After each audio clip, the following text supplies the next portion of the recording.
So as Keelan, as you're letting folks in, I'll go ahead and just get us started with Perfect. introductions. Beautiful. So thank you everyone for joining us. This is 3CSN's Wayfinding series, and we're very excited that we have the opportunity to use this as a platform to spotlight some of the great work of organizations in the area and in the state that are really focusing on equity issues.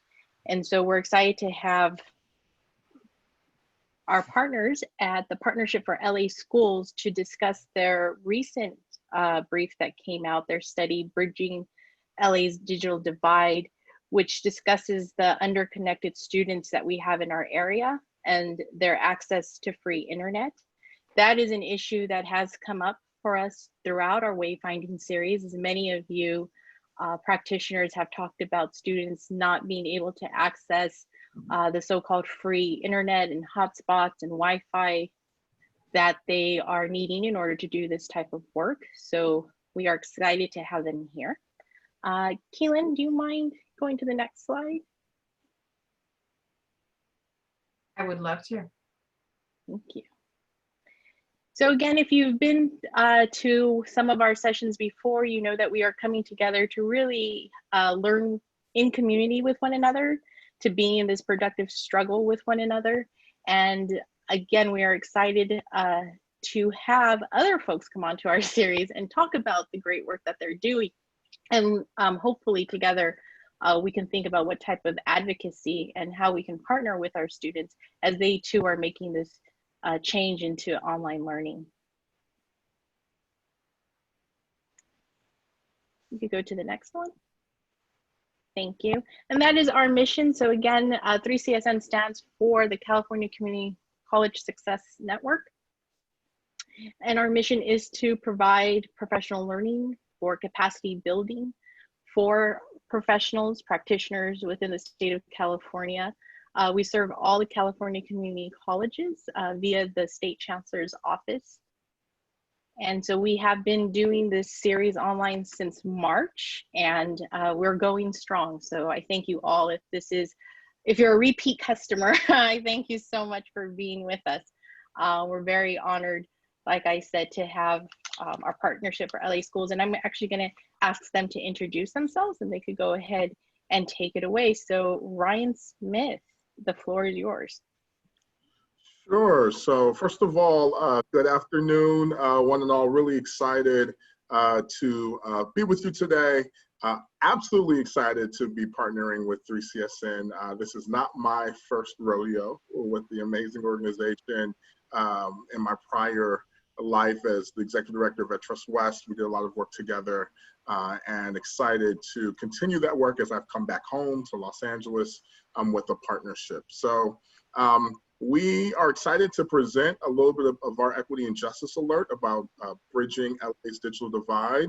I'm going to share with you some slides. We'll introduce my amazing colleagues, and then we'll go from there. So I just want to say happy Thursday, if you're still counting the days, that is. And let me share with you a little bit of our presentation. So can everyone see that? Just a thumbs up if you see my screen. Okay, great. So if you do me a favor, in the chat box, can you please type your name and your organization? I think that'd be helpful. We always like to warm up to get a sense of who's in the room. So if you can do that, that'd be great.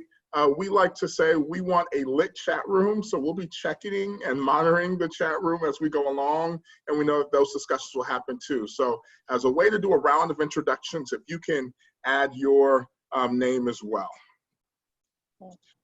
Thank you, everyone. They're flying in. Great. So we're going to talk a little about bridging LA's digital divide. And, you know, I'm sure this is your first Zoom meeting. I'm sure you haven't had anything that's happened online recently. But clearly, as we have become more reliant on technology, more reliant on access to broadband, in order to really connect, to do work, to do schooling, to make sure that, to really meet our basic needs. And we're going to talk about what that means for all of us. I will hand it off to my co-presenters, some of the smartest people I know who were instrumental in making this Equity Alert happen. So I'll hand it to Stephanie and to Eric, who will introduce themselves. Hi, good afternoon, everyone. My name is Stephanie Hernandez. I'm the Manager of Parent Leadership and Advocacy at Partnership for LA Schools. Just to tell you a little bit about the work that I do, my title itself, Parent Leadership. So I do a lot of leadership involvement when it comes to our parents, and as well as some policy work within the partnership. Personally, I've actually done community organizing in the past prior to actually coming onto the partnership. And as a parent of a very active 3-year-old, this is the work that I just hold very dear to my heart. Thank you. Eric. Good afternoon, everyone. My name is Erick Marquez. I'm the Senior Coordinator of Blended Learning for Partnership. And in this role, I support the technology integration in our classrooms. Have been extremely busy during this time with distance learning. Also been part of the team that put out the Equity Alert in the sense of figuring out devices and connectivity for our students. And what brings me to the work is I'm actually a product of LAUSD K-12. Grew up in the community, in one of the communities that we serve. So for me, this work is hard work. It's my passion. It's providing opportunities for students who are probably we're in similar situations as I was growing up. So this is really personal for me, and really excited to be here with you today. Pass it back to Ryan. Great. And my name is Ryan Smith. I serve as the Chief External Officer for the Partnership for LA Schools. I oversee a number of our initiatives, including our policy and advocacy work within the organization. And I come to the work having spent the last 5 years doing policy work up north with Ed Trust West. And then before that, having done policy and programmatic work here in Los Angeles. But I started off as a youth organizer, 15 years old, organizing in South LA, and that still ignites my passion for the work and for making sure that our students have the type of education they deserve. So, given the headlines, given everything that's happening, I wanted to uplift Audre Lorde, who many of you may know. She talks about a number of things, including revolution not being a one-time event. And if you're looking at the headlines, if you're thinking about justice, if you're thinking about what happens in this moment, thinking differently and thinking revolutionarily about the way that we approach systems change is really important. So revolution is not a one-time event, Audre Lorde. So in the chat room, if you could do me a favor, from your experience, how are students and families currently accessing internet service? So as everyone has had to move online to do basic work, including learning, distance learning happening in K-12, we know that's happening in community colleges, we know that's happening in post-secondary. So, but we haven't talked a lot about how folks are accessing the work. So if you can chat for a couple seconds of like, what are the ways that you experience, whether it's in your context or more broadly, you've heard anecdotally what's happening, others actually accessing the internet. I see some folks saying our students do not have access to Wi-Fi, phones or laptops. Some folks are at Starbucks. Seems like there are some comments about overpaying, which is very true for access. Many folks are coming and sitting in parking lots, I see, of our campuses. Cell phone usage is a big one as well. One story that I recently saw, a student needed to do her AP test online, and she was sitting outside of a McDonald's because they had free access. So even though the McDonald's was closed for 2 hours outside, she spent so that she could actually submit her AP test.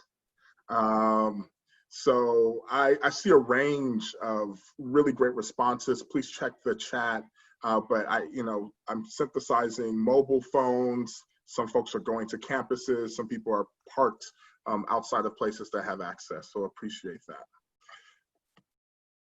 I want to tell you a little bit about the partnership as you continue to input that in the chat. So the Partnership of Los Angeles Schools is a nonprofit 501c3 organization dedicated to closing opportunity and achievement gaps. We are not a charter management organization, but we are an in-district partner of Los Angeles Unified, and we work with the district to help manage 19 historically underserved schools in Watts, Boyle Heights, and South LA by providing more resources, by providing professional development, by providing supports. We do a lot of capacity building work and systems change work in order to close equity gaps. You see our mission here.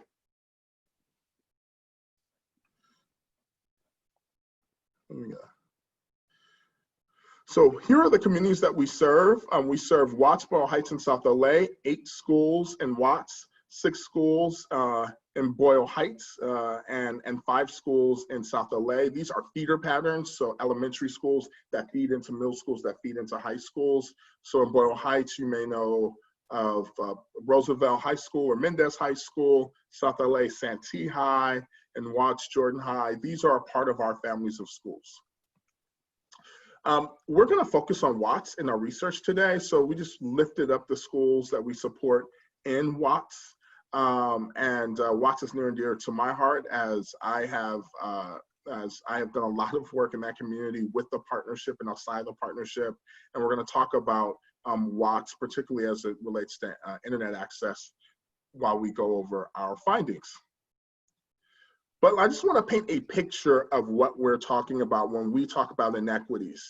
I like to say equity is like the new coconut water, right? It's the trend everyone is talking about, but not everybody's drinking, right? Or equity could be the new kale, or equity could be a lot of things. But when we talk about equity, we have to really ground ourselves in the disparities and really talk about action. So data really helps us do that. So you'll see a lot of data in this discussion. But think about this. More than 1 in 3 California households, over 3.8 million families, do not earn sufficient income to meet basic needs. California is once again the 5th largest economy in the world, not in the country, in the world. And yet 37% of our families can't meet basic needs. We talk a lot about housing insecurities in California. Nearly 4 in 10 households in California pay more than 30% of their income on housing.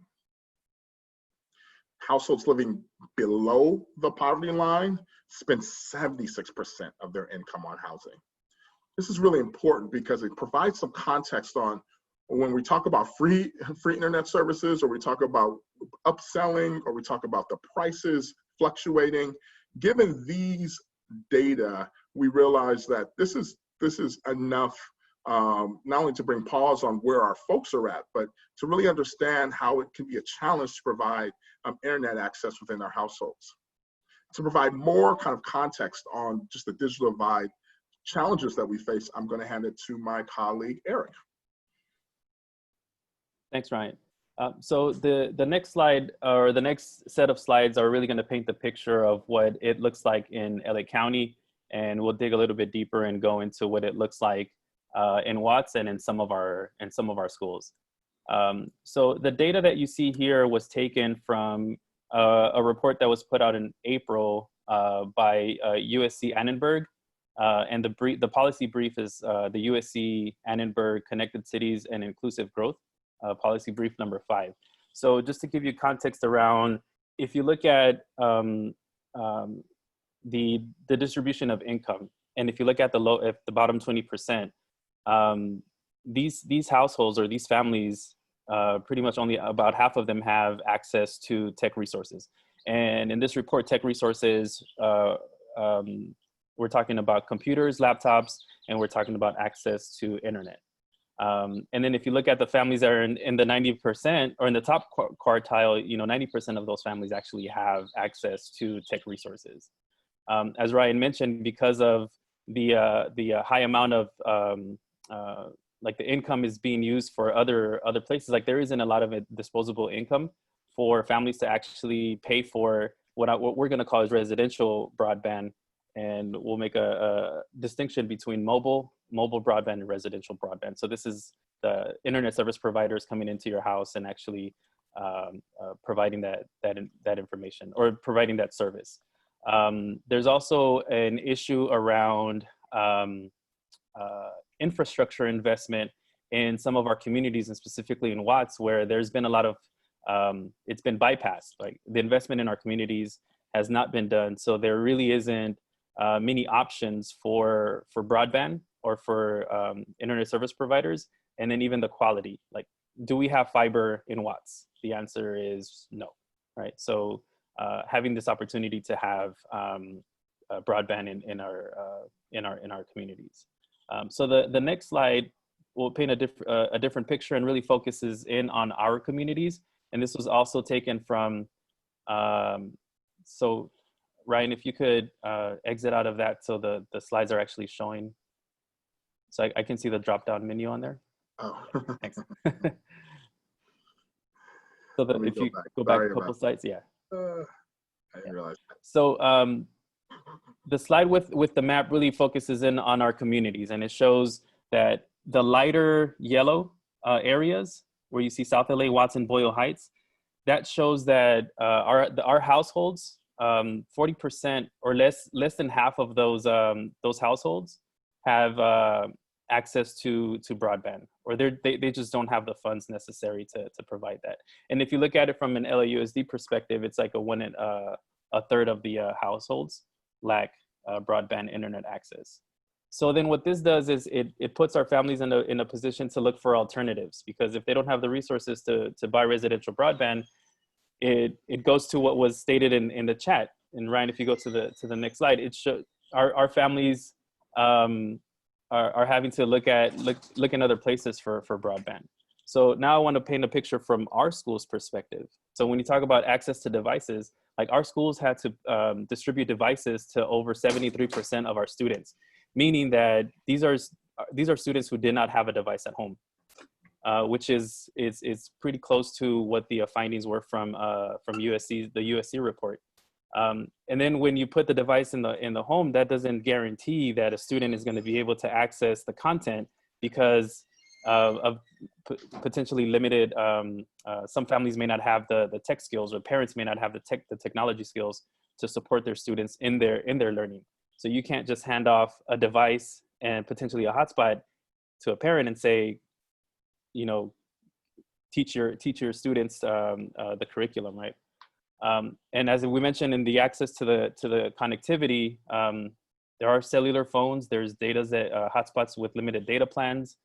The hotspots, I think if you were to ask me, it's a quick fix to get over the lack of investment in our communities for residential broadband. And even in the cases where our parents can potentially access these options, there are low income options that may not necessarily provide the necessary bandwidth to have multiple students in the household do their work. So want to talk a little bit about this mobile broadband versus residential broadband and the connectivity speeds that you have from a hotspot versus having a physical connection into your home, that we've heard some of our students and parents have to actually schedule their Zoom meetings with their teachers so that they can stagger students accessing the hotspot to have a conversation with their teachers or actually engage with their teachers. So there's a speed issue, a broadband issue when it comes to like the mobile broadband and the residential broadband that our families have experienced, and the challenges there. So now I'll pass it to Stephanie to continue with this question here. Yes, so given all these challenges that my colleagues mentioned, we are curious to know, of course, in the chat, how can schools and colleges address the growing digital divide today?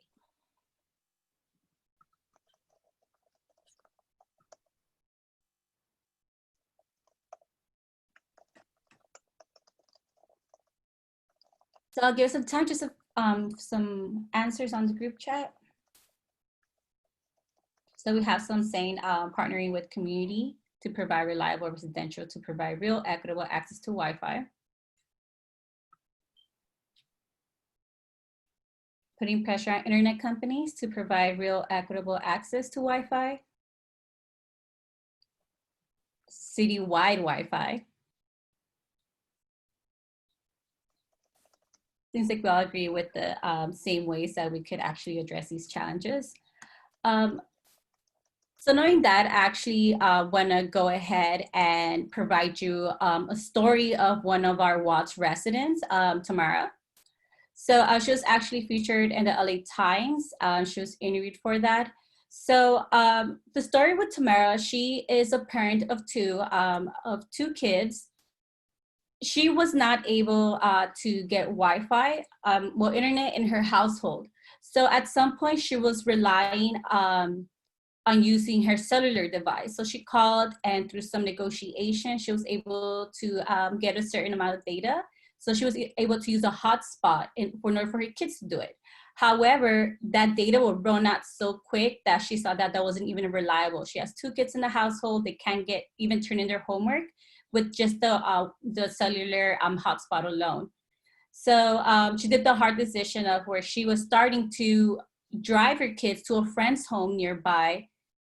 They'll sit inside the garage, not even go inside the home given the whole COVID situation, but sitting in the garage to make sure that her children are able to have access to the education, to distance learning, to turn in homework, to have these Zoom meetings. And she was in tears and extremely feeling guilty. She felt that she was putting her children in danger, to the point that it's like, should I be going through all these hoops to be able to provide their education? Because at this point, I'm fearful for their health, and yet I'm having to go through all this to reassure them to give them some quality education. So that was something that was extremely hard for her. Now, given that we did have some internet service providers give out these free offers, we actually supported her and tried to obtain those services. It wasn't easy. However, when she was actually enrolled in free trials, I want to say to our surprise, but I kind of was very skeptical about this, but when she got her first bill, she was actually charged for like some, I believe, cable services that she never even asked for. So then that had to be negotiated and make sure that was taken off of her bill. And keep in mind, this is with our support and our help to make sure she gets connected. And I think that's something a lot of parents are able to do. And that's just like one of the many families that are just struggling with maneuvering these internet service provider deals, and also just the resources they're trying to gain in order to get their children connected and to go through with distance learning. Can you next slide, please? So with this, along with all these other stories we're hearing, we did conduct our research. We interviewed over 1,000 LA Unified families about their current technology needs. So stories like Tamara's came into light, along with we started seeing like a trend that a lot of these weren't connected. And I know our equity alert was actually included on the chat, the link, but I do want to mention that some of these numbers may have actually been underreported, because sometimes families think that they're connected because they have their cellular device as a hotspot. But this is actually referring to having internet access in the home. So along with the study, we also made over 50 customer calls to the internet service providers that we're currently promoting special offers to families more specifically to LA Unified students. So on the survey part of it, 20% don't have mentioned that they do not have access to a computer, laptop, or iPad for assignments. And compared to that percentage, once again, since our focus is in Watts, 37% of families in Watts did lack access. And 16% didn't have access to internet or Wi-Fi. 80% of the families in Watts lacking that access. And now on the section of where we actually focus on the internet service provider calls, which we refer to as ISP, we did find significant discrepancies and inconsistencies between what was being promoted and advertised by the internet service providers and what our families were actually experiencing. So to give a bit more context from that, I personally experienced it. A lot of families are reaching out to me, hey, these aren't free trials. And I was like, and I believe them. I was like, I literally called for my mom to get her connected, and they verbatim, they're like, we're not giving any free services. And I was like, but you announced particular ISP that you're giving a 60-day free trial, like for LA Unified. I have my sisters that are LA Unified students. How can I provide that information? And they insisted that there's no free trial. And I was like, so what are you doing for our low-income families? And then it opened that door for that conversation. So that kind of sparked this this additional like portion to the research where it's like, what are barriers that actually our families are facing? So from there, some of the highlights from our findings that came from doing these 50 plus calls was limited service throughout Watts using the 90002 zip code. So some of these providers had certain pockets where they just did not provide services. It wasn't clearly mapped out. It was at random. We couldn't even say like, oh, well, this certain area. No, it was just very scattered around. And some of them would range. And we actually used addresses of students in dense areas that were enrolled. So we made sure that the addresses that we provided, not just a zip code, but the actual address, where we had the most dense enrolled students within our network to get a sense. For our monolingual Spanish speakers, they had to wait as long as 120 minutes to speak to a representative, which is pretty ridiculous. Keeping in mind, yes, we were at a stay-at-home order. However, we do have parents with children in the household. They have to cook. Some may actually be,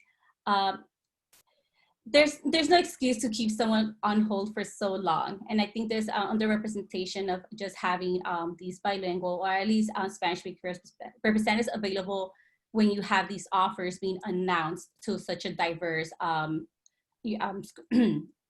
school district. And for most companies, it did require a social security number to get connected. And I would actually even change the connected portion to qualified. Because that was already a barrier. It wasn't even about them getting connected. It's just even qualifying for these free offers, or if they were seeking to get a low income offer that they're provided, they wouldn't even get past even the qualifying portion because they didn't have social security number. Or even families, there isn't the sense of like mistrust that they don't want to give the social security number, even if to these service providers. And that was already a barrier alone. So in lieu of a social security number, they were like, well, if you can provide social security number, there is a $99 deposit required for that. And that's ridiculous at this point, right? Even more so of us going through this COVID-19 pandemic. And then with the free trials, they're requiring signing up for services with high fees after the free trial is complete. Now, to clarify on that, when asked, and they were like, yes, we have free trials for those ISPs that did go through with their offers. After that free trial, you were looking at services going from free to $70 a month. And that was way too high, way too steep of a price for our families to even be able to offer, especially many of them being unemployed, getting less hours working. So it kind of really goes back into what Ryan mentioned earlier of the income disparities that we have in our communities. And these families just don't have enough disposable income, even after 60 days, to pay that much. And the one thing I would even add here is, to the point on the social security numbers, there's as Stephanie mentioned, a lot of mistrust. And then you have undocumented families or mixed status families where presenting a social security number is an absolute challenge. So you are literally charging people a $99 fee if they might not be documented. And that just seems ridiculous. Once again, if we think education is a constitutional right in this state, and now you need internet to learn, then having folks who are already low income, already facing a lot of insecurity, paying a lot more than others doesn't make much sense. Go to the next slide. Yes. So this is a table that we created based on companies, specific companies. So we did some research on what was actually promoted, very high level announcements. We didn't have to dig deep on this. You Google it, it was their first, it was your first Google search. So they're really elevating, like, this is our offer that we have for these families during these times of crisis. And then you see on the third column is what we actually found from making these calls. So I will highlight on a couple of them. The first one, I'll go ahead with Spectrum.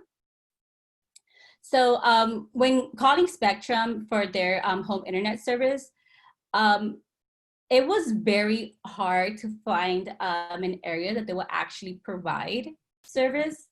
And for customers with Spectrum, the service offered the free trials actually required them to sign for $54.99 a month after 60 days. So it goes back to what we said, where it's like they don't have the disposable income, and let alone given their status, not everyone's getting the federal support. No one's getting the stimulus check. It varies a lot. And those $55 is a huge amount for our families, especially in Watts.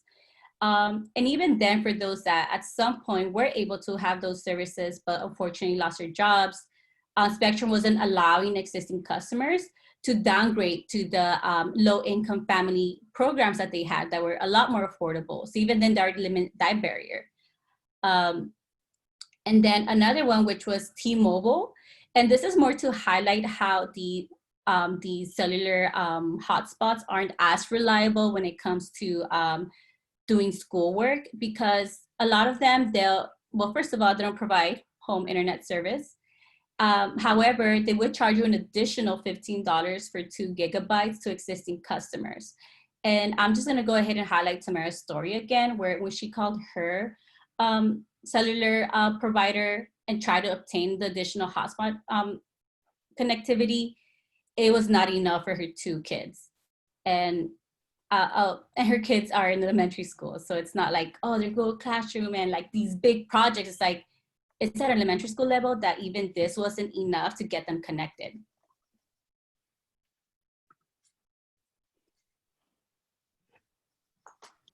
Thank you, Stephanie, for going over many of our findings. So as you can imagine, a lot of challenges are just trying to get these free trials. And we know that the hotspots that LAUSD have given, even these free trials, are short-term solutions. These aren't long-term solutions.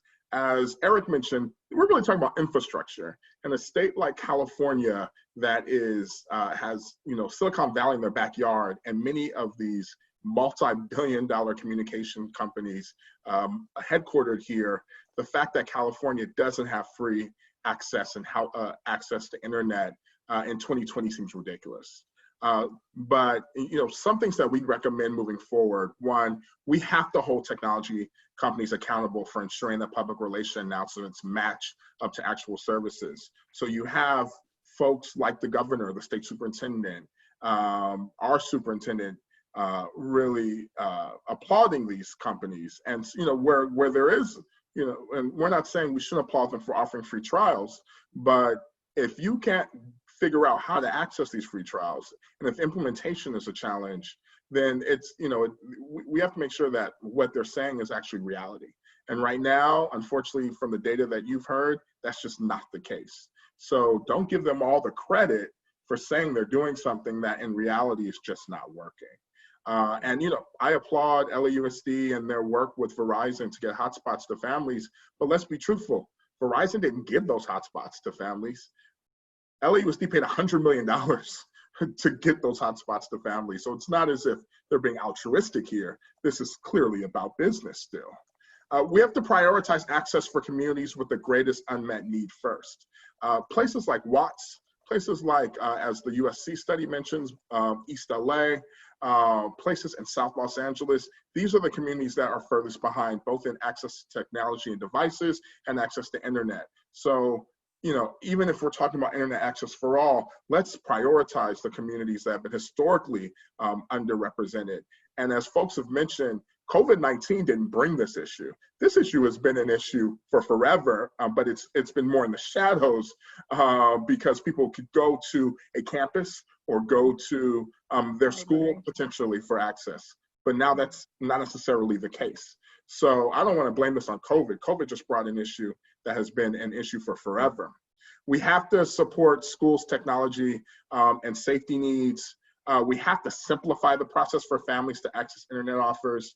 One company said, okay, well, this family can go online to find out about our low income support. Well, if they don't have internet access, how are you telling them to go online? Like what, there's no logic in that, right? Or many of the ISPs say, well, they didn't call the right number. Well, we know how Cheeseman works in the community. A parent says AT&T offers this, they're going to call their customer service. They're not going to look for the low income number that's buried in page 37 on some phone book that is no longer published. Like that's not fair. So we have to make sure that we are being really truthful about when we say an offer is an accessible offer. And then we have to, there's local, state, and federal funds. We have to make them available for equipping students with home internet access. So there's a lot of money coming from the CARES Act that is pouring into California. And even though we are in resource-constrained times, given the economic fallout from COVID-19, once again, if we have a constitutional right to quality education in the state, so then internet access has to be a part of that right, as long as we are distance learning. So we have to figure it out, and now is that time. The other thing I'll just say are a couple things that are important. This slide should show you, but it's not loading. I'll go to the next slide. A couple things. One, we have to think about just coalition work, period. So we were able to pull together 40 dynamic civil rights and education organizations to write a letter to the California Digital Divide Task Force to say enough's enough, include families and communities in the voice as you're thinking about increasing access to broadband. Let's see, is it gonna come up? It really doesn't like me.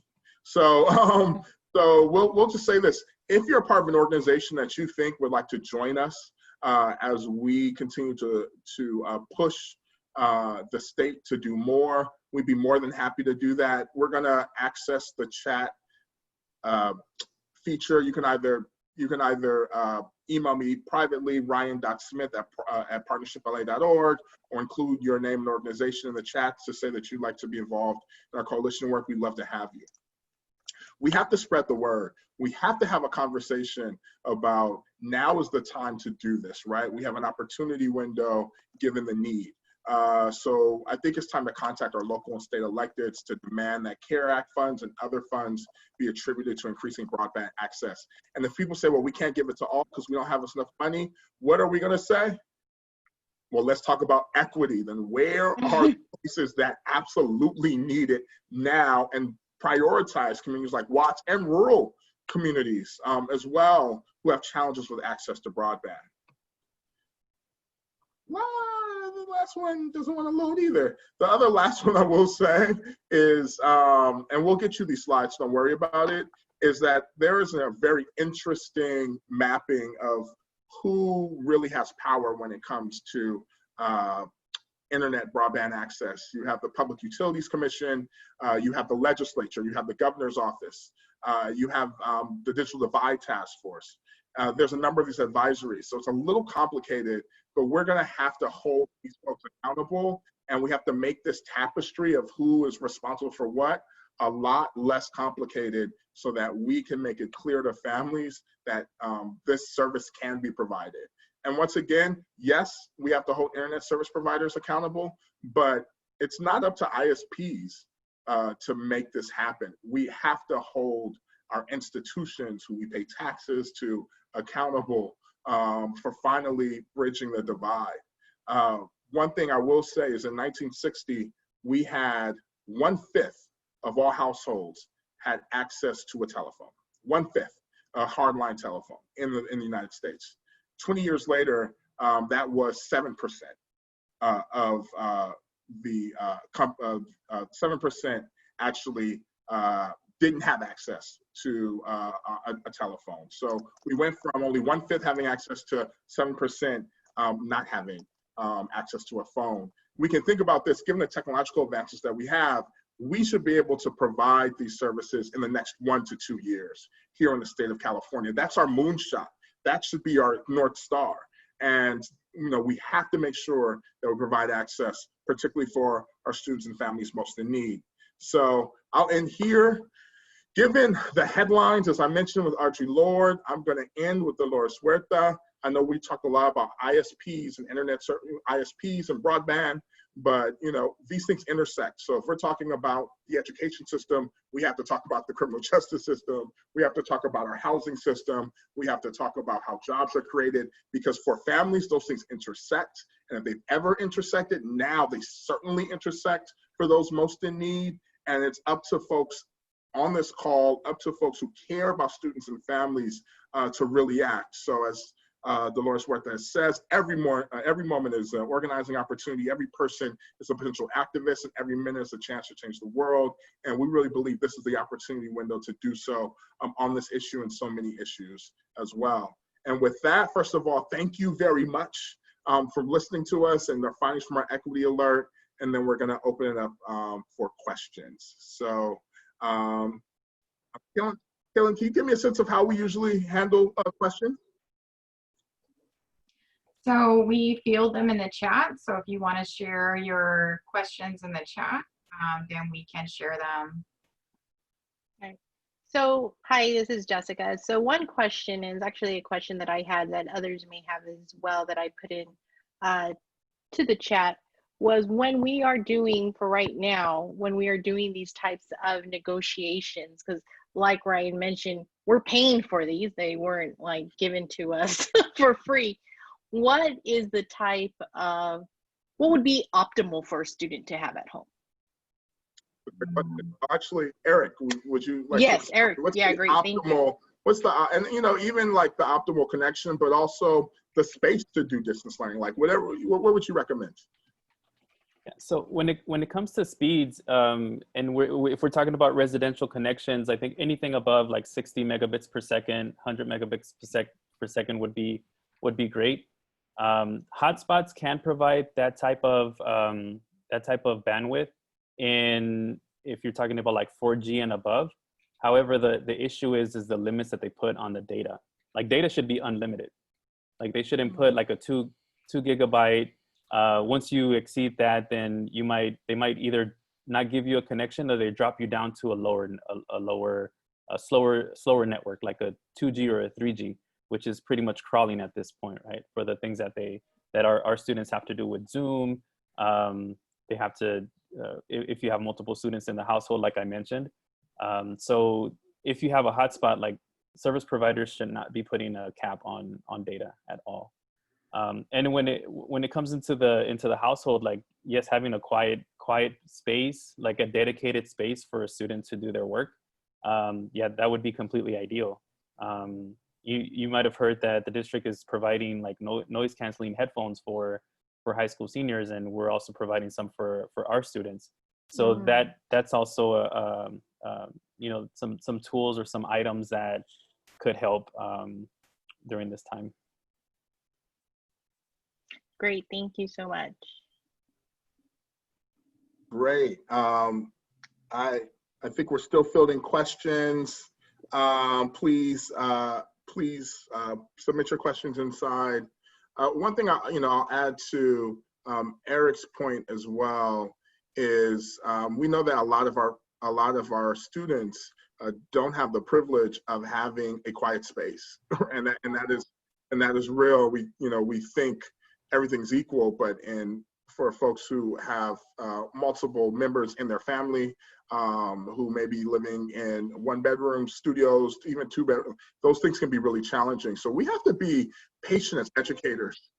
We can't think all things are equal, that all of our students have access to the support system to learn. And as we're building the plane and flying it, we're gonna have to think, okay, how do we support students who may not have that access to kind of a quality space to learn, and how do we make safe spaces to have those discussions with the students we support, the students who are sitting outside McDonald's to submit papers, the students who are going and sitting in garages of their family's house in order to do work. Like, that's real. Like, we have created, there are more barriers to learning, and we're gonna have to be patient through that as well. Any other questions, either in the chat box or if one wants to shout them out? I don't see any yet. Oh, I'm sorry, go ahead. Yeah, I had a quick question. I know that a lot of folks right now may be feeling like in the fall that this is somehow going to be like an online like this will be something that students are choosing at the college level. And so that they should be prepared or need to be prepared at that time. Like, that's their responsibility. And there's kind of an empathy shift perhaps that might be happening for some people as they think about attendance policies and things like that. So what might we say to folks who, like, what can we bring to the table for them to kind of understand that this equity gap is continuing, and that's not this, like, they're not, that's not a good argument, I guess. This isn't business as usual. Yeah, you know, I think, you know, so often, and I've said this around, you know, our K-12 system, and it says for post-secondary systems as well, you know, we spend so much money teaching students how to navigate institutions of higher education, institutions that were not built for them to begin with, instead of meeting students where they're at. And I think this is a time where if we ever could take a look, we've been talking a lot about punctuated equilibrium in our organization, which is like evolutionary biology theory, that there are these cataclysmic moments like this one that allow us to move forward and evolve quickly. So if there's ever a time for our institutions to think, how do we meet students where they're at, to create space to have the conversation, like, should we be surveying students to see what access technology that they have?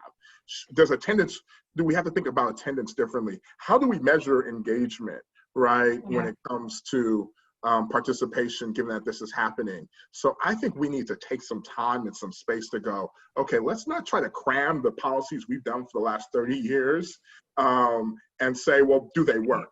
Let's start from scratch and have conversations like, well, what can we do differently to meet students who are, once again, suffering from a lot? It's Audre Lorde who says, you know, that we live intersectional. So they're dealing with housing, they're dealing with their family, they're dealing with health disparities, all those things. So we're gonna have to be patient with ourselves too, and with those around us. Yeah, thank you so much. And just also wanted to add, when we look at the teachers who are having like great success right now, it's those teachers that had great relationships with their students. And that, I think right now that's really key too when you're talking about engagement and how students are responding to the call. We see it more in those teachers that have had a good classroom culture, that had personal connections with the students. And you also see that in the Zoom meetings, that you have high participation of students with those teachers. Yeah, and I'm looking at the chat room, you know, and I think Eric is right. We have to, we just had a webinar, and the big message that came out of this, we have to double down on relationships. This is like, you know, we've doubled down on policies and guidebooks and all that. We absolutely have to continue to uphold instruction and support and learning, but we have to double down on relationships. If there was ever a time for us to think differently about how we relate to those that we serve, our students, now is that time. And we have to think about that differently. We have to spend more time thinking about that, because that's the only way you're gonna cut across a lot of the equity issues that we mentioned. So I triple check that. I co-sign relationships chat box. Let's double down on that in 2020, right? So, yeah. Any other kind of questions? Anything else that, you know, we'd like to bring up as a community? I am seeing some things around trust as well.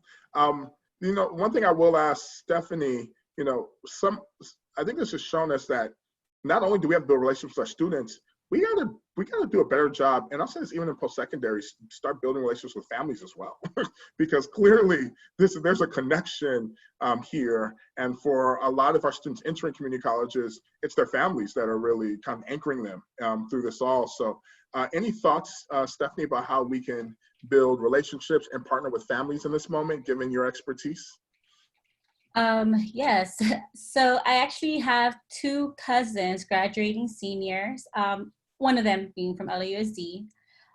They're actually going on to community college. And I think a lot of that, it was through the, as I guess I would say, the influence of family being like, COVID's happening, go to community college. It's just that fear of like, you might not get the support at a big school. If you didn't get it before, we saw it with other people that we know when going to college. Go to a smaller school, like you might get more of that one-on-one interaction. So my cousins went with the impression that they're gonna go to community college because they'll get more of that one-on-one interaction, and that's something that they're expecting. So I think what I would suggest is, like, as we're trying to build relationship with students, also know that family has a huge impact on their studies, and really be thinking like, how can I be an ally to the student? And by becoming an ally to a student, you'll be able to eventually get off on those layers and be like, at the end of it, you will see family is core. And it's like, how can the family serve as being partners of this to ensure the student's success? So really think of it as a partnership, lowercase p, partnership with the family, and really make this like an ecosystem for this student to make sure they're successful in their studies. All right, so we've gotten a couple of questions in. Dr. Harrington has asked a question. I like calling Dr. Harrington Dr. Harrington. Has asked a question about if folks want to do a similar study, what would you recommend? Would we consult with them? Absolutely. So we would be happy to consult with you on survey design, as well as the work that we did. I will say, we were focused on internet service providers. We really did kind of consumer research. So we had our team call as if they were Watts folks trying to sign up. And I think that the data were rich enough to really start to ascertain findings. Although, the challenge was that each call was so different from the last one that some of that synthesis was really hard. And that tells you that sometimes it's about who picks up the phone and how they're treating folks. But we're happy to do that. I think we need to be doing more surveying. On that note around building relationships, maybe as we think about classes coming in, it'd be good to inform the way we're thinking about surveying our students coming in. Well, what is your access to device? How are you thinking about space? Because I think that will give a sense of maybe how we approach teaching, how we approach supporting students. So I think the surveying just to inform practice can be really rich, but then also, if it's surveying, also to publish, I think some of that could be rich as well. We're following up a lot of this research, doing qualitative, focus groups with students. I think it's a really good time to do that as well. I think that's a good one too. Another question is, did I lose it? Any advice for colleges who have, maybe they already conducted surveys on students' needs around access and internet, but yet are still hit roadblocks from admin to purchase hotspots and host drive-through Wi-Fis? Yeah, some of the challenges are those hotspots. Like I said, they're expensive. So the district once again spent $100 million on hotspots and investment. But I do think a good case study is LAUSD. There would have been no way that students in Watts and Boyle Heights and our historic land would ever be able to have engaged in learning this past semester if it wasn't for those hotspots in many communities. That is just the case. And I think the argument here about the roadblocks is, are we advancing an equity imperative argument? So this is about hotspots for all, but let's just say they say, well, we can't do that. Is there a way that we can identify who definitely does not have access and start a pilot to really support those students first? I think that's really important because I do know that there's some economic constraints, but this is an equity issue. We know that the students who do not have access currently are the students who often are given less. They're given less opportunities to learn. They're given less opportunities to participate in opportunities outside of the classroom. These are the students we always leave behind, unfortunately. And we don't want history to show that here was a moment where we could have identified students who really needed us and did nothing. So I do think there's a moral imperative and an equity imperative in these conversations as well. And it'd be great to unearth data, aggregated data that shows that in order to strengthen the argument. That's my thought. All right, any other questions in the chat room? Well, I will say this, any final kind of thoughts from either anyone who's participated or my wonderful co-presenters, Erick and Stephanie? I just kind of wanted to add to what I was saying earlier in terms of families, perhaps the opportunity to provide technology trainings perhaps for families and kind of using them as being the anchor to the transition from like going from K-12 perhaps to going to college, help them navigate through these systems, given that mostly everything's going to be online this coming academic year. So that's something I think that would be a great investment to ensure student success, because there is this barrier not only with the connectivity itself, but understanding the technology that comes with it that will be very useful when kind of trying maneuvering through systems. Yeah, I just want to echo Ryan's punctuated equilibrium, that we're in a place where in the last 2 months we've evolved in the technology integration into our school systems faster than we have in the past 5 years, and really don't want to lose sight of that when we do come back into our new reality, that we do harness that and that we continue to push and evolve that, because technology is great. I'm not saying let's keep everyone in front of a device, but it does make our lives easier and can accelerate the learning of our students. So just for us not to lose sight of the great work that's happening right now and really embrace it and push it forward. Hey, and my final thought is this.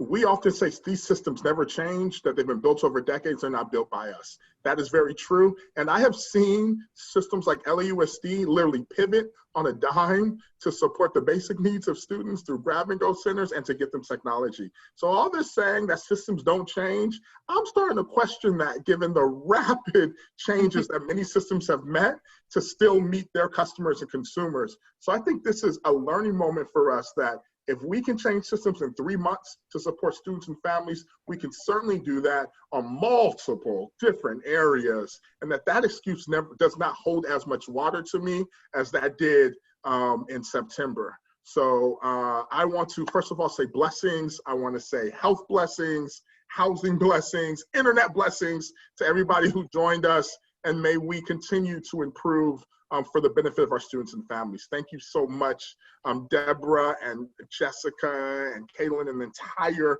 3CSN family. May this be the beginning of a conversation, not the end of it. Yes.